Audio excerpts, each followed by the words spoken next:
अस्सलाम वालेकुम guys, welcome back to another video. जैसा कि आपको पता है कि फ़्रांस में एडमिशन ओपन हो चुके हैं 2025 के लिए, और काफ़ी लोगों ने इस साल का प्रोग्राम भी ये बनाया कि हम फ़्रांस में अप्लाई करेंगे। तो आज की वीडियो जो है वो डिटेल इस बात पर है कि फ़्रांस में आप कैसे अप्लाई कर सकते हैं, किस किस यूनिवर्सिटीज़ में अप्लाई कर सकते हैं, कितनी किस्म की यूनिवर्सिटीज़ हैं और कितनी इनकी फ़ीस है, नेशनल यूनिवर्सिटीज़ की कितनी फ़ीस है, प्राइवेट यूनिवर्सिटीज़ की कितनी फ़ीस है। उसके अलावा आपको पता है कि फ़्रांस का जो एक प्रोसेस है ये काफ़ी थोड़ा सा टिपिकल सा एक प्रोसेस है, क्योंकि इसमें एटोडस फ्रांस के ऊपर आपको अप्लाई करना पड़ता है और कैंपस फ्रांस के ऊपर आपको जो है वो उसके ऊपर से आपको सब्जेक्ट्स फाइंड वगैरह करने पड़ते हैं। उसके अलावा आपका जो इंटरव्यू होता है वो भी कैंपस फ्रांस के थ्रू ही होता है। उसके अलावा इसमें आपको बैंक स्टेटमेंट कितनी चाहिए, कितना पर टाइम लगेगा, और उसके अलावा इसमें आपका स्पॉन्सर कौन हो सकता है, ये सारी चीज़ें मैं जो है वो आज डिटेल के साथ इस वीडियो में जो है वो डिस्कस करूँगा, आपके साथ शेयर करूँगा। तो वीडियो को आपने एंड तक ज़रूर देखना है, क्योंकि वीडियो काफ़ी जो है वो इंटरेस्टिंग है, क्योंकि स्टूडेंट्स जो है वो फ्रांस को लेके काफ़ी ज़्यादा जो है वो पैशनेट है, क्योंकि फ्रांस जो है वो एक बहुत ही परफेक्ट डेस्टिनेशन है यूरोप के अंदर। अगर आप चाहते हैं कि अगर आपके ग्रेड्स अच्छे हैं और आपके एकेडमिक्स रिकॉर्ड्स अच्छे हैं, आपका एकेडमिक अच्छा है, आपकी प्रोफाइल अच्छी है, तो फ्रांस बहुत ही ज़बरदस्त ऑप्शन है स्टिल अभी तक पाकिस्तानी स्टूडेंट्स के लिए, स्पेशली पाकिस्तानी स्टूडेंट्स के लिए। क्योंकि यूरोप के अंदर जो ये मतलब कि अगर मैं काफ़ी कंट्रीज़ की बात करूँ तो आई थिंक ये one of the top countries में आती है, जो आपको विद इन 5 से 7 दिन के अंदर वीज़ा ग्रांट करती है। तो वीडियो को आपने अंत तक ज़रूर देखना है, वीडियो को स्किप नहीं करना है, क्योंकि वीडियो बहुत मज़े वाली होने वाली है। तो जैसा कि आपको पता है कि फ़्रांस के अंदर एडमिशन शुरू हो चुके हैं, 2025 के जो है वो इनटेक के एडमिशन ओपन हो चुके हैं अक्टूबर इनटेक के अंदर। तो मैं आपको सबसे पहले ये बताना चाहूँगा कि फ़्रांस के अंदर नॉर्मल यूरोप की तरह आप एडमिशन अप्लाई नहीं कर सकते। इसमें आपको जो एडमिशन अप्लाई करने के लिए इनके 2 से 3 पोर्टल्स होते हैं, जिनके थ्रू आप एडमिशन अपना अप्लाई कर सकते हैं। सबसे पहले इनका एक कैंपस फ्रांस के नाम से इनका एक पोर्टल होता है, जिसके थ्रू आप अपने जो है वो सब्जेक्ट्स को फाइंड करते हैं। इससे रिलेटेड जो डिटेल वीडियो कैंपस फ्रांस से रिलेटेड के आप अपनी प्रोफाइल कैसे यहाँ पर बना सकते हैं, अपना अकाउंट कैसे क्रिएट कर सकते हैं। उसके अलावा यहाँ पर आप कैसे फ़िल्टर लगा के इंग्लिश टॉट प्रोग्राम्स जो है वो फाइंड कर सकते हैं। इससे डिटेल वीडियो मैं इंशाल्लाह आपके साथ शेयर कर दूंगा। आपको उस वीडियो को की मदद से आप कैंपस फ्रांस के ऊपर अपना जो है वो प्रोफाइल भी बना लेंगे, अपना अकाउंट भी क्रिएट कर लेंगे और प्रॉपरली ईजिली जो है वो एडमिशन भी फाइंड कर लेंगे।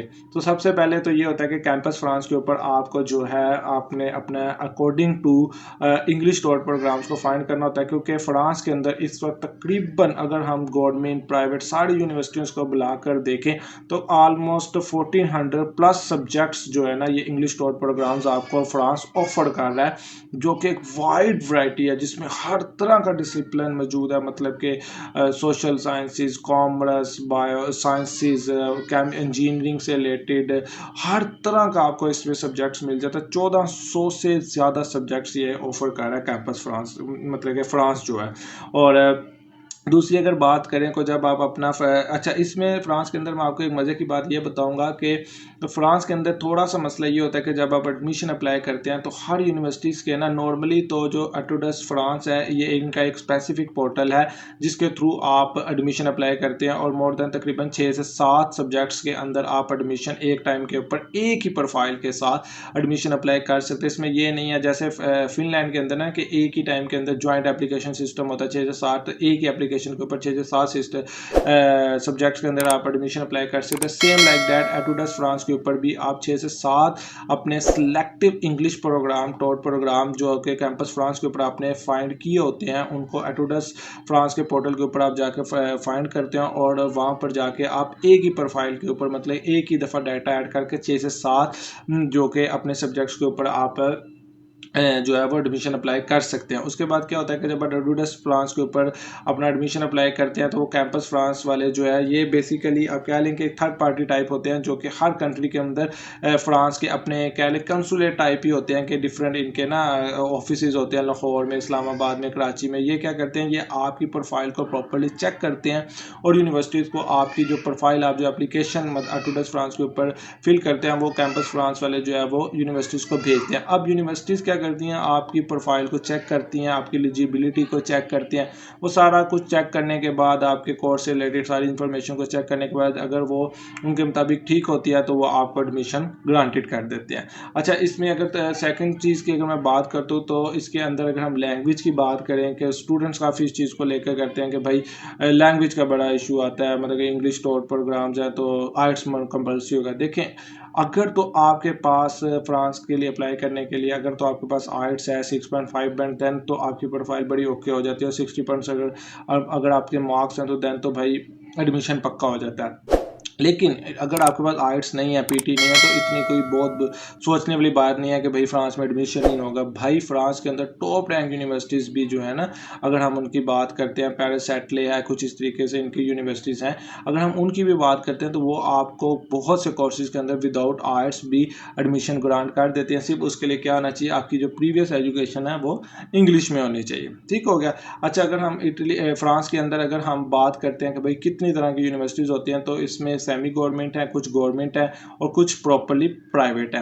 अच्छा, यहाँ पर आपने एक चीज़ का ध्यान रखना है कि भाई अगर फ्रांस में जाना है तो कोशिश ये करें कि यार पब्लिक यूनिवर्सिटीज़ को अप्रोच करें, क्योंकि उससे फ़ायदा ये होता है कि पब्लिक यूनिवर्सिटीज़ को अप्रोच करने का फ़ायदा ये है कि आपकी कोई फ़ीस वगैरह नहीं लगती, क्योंकि पब्लिक यूनिवर्सिटी की जो फ़ीस है वो तकरीबन 284 यूरो राउंड बोर्ड है, मतलब कि कह लें 250 से 300 यूरो के अंदर इनकी जो है वो फ़ीस होती है, जो कि साल की फ़ीस होती है। और उसको मैनेज करना कोई इतनी बड़ी रॉकेट साइंस नहीं होती, बंदा ईजिली फ्रांस में जाकर अपनी स्टडी भी कर सकता है, क्योंकि लैंग्वेज बैरियर काफ़ी ज़्यादा स्ट्रॉन्ग है। तो कोशिश ये करें कि भाई पहले पब्लिक जो यूनिवर्सिटीज़ हैं उनको अप्रोच करें, अगर उनको नहीं होता तो फिर आप दूसरी यूनिवर्सिटीज़ को भी अप्रोच कर सकते हैं, लाइक सेमी गवर्नमेंट है, जिनकी जो फीस है वो 5,000 यूरो से लेकर 10,000, 15,000, 20,000 यूरो तक भी जाती है। इतनी फीस वाली यूनिवर्सिटीज़ को अप्रोच करना, I think so it's not a good idea. तो कोशिश ये करें कि पब्लिक यूनिवर्सिटीज़ को ही अप्रोच करें और एडमिशन हो जाता है। अच्छा, अगर हम डॉक्यूमेंट्स की बात करते हैं तो भाई डॉक्यूमेंट्स अगर आपने बैचलर या मास्टर्स में अप्लाई कर रहे हैं तो इंटर, मैट्रिक और बैचलर की डिग्री चाहिए।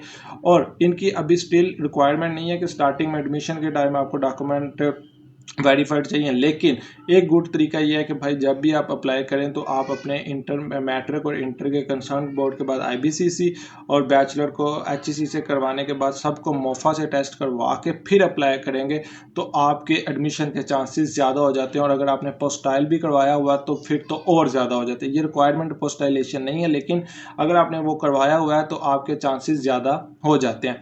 अच्छा, उसके बाद अगर हम बात करते हैं तो एडमिशन आपका जब हो जाता है, उसके बाद अगर हम इस चीज़ को लेकर चलते हैं कि इनका कितना टाइम पीरियड लगता है, तो उसके बाद ये होता है कि जब आपके डॉक्यूमेंट कैंपस फ्रांस यूनिवर्सिटीज़ को भेजते हैं और यूनिवर्सिटीज़ को अप्रूव कर देते हो, तो फिर कैंपस फ्रांस के ऊपर आपका एक इंटरव्यू होना है। एडमिशन इंटरव्यू इनका मस्ट होता है, जिसके अंदर वो जनरल चीज़ें आपसे पूछते हैं, आपकी प्रीवियस एजुकेशन से रिलेटेड और करंट जो जिस डिग्री में जा रहे हैं उससे रिलेटेड आपसे पूछते हैं।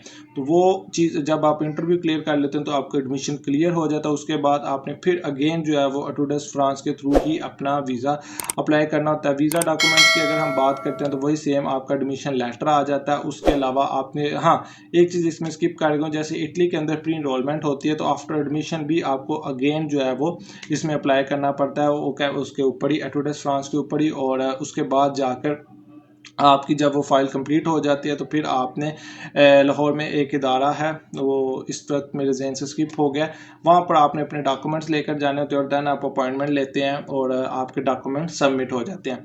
अच्छा, सेकंड थिंग, जब आपका वीज़ा फाइल की अगर हम बात करते हैं तो वीज़ा फाइल के अंदर आपका एडमिशन लेटर आ जाता है, आपकी बैंक स्टेटमेंट आ जाती है, आपका पासपोर्ट आ जाता है, आपकी पासपोर्ट टाइप एक पिक्चर आ जाती है, ये सारी चीज़ें आपकी आ जाती है। हेल्थ इंश्योरेंस 30,000 यूरो की आ जाती है, डमी टिकट आ जाती है, डमी अकोमोडेशन आ जाती है।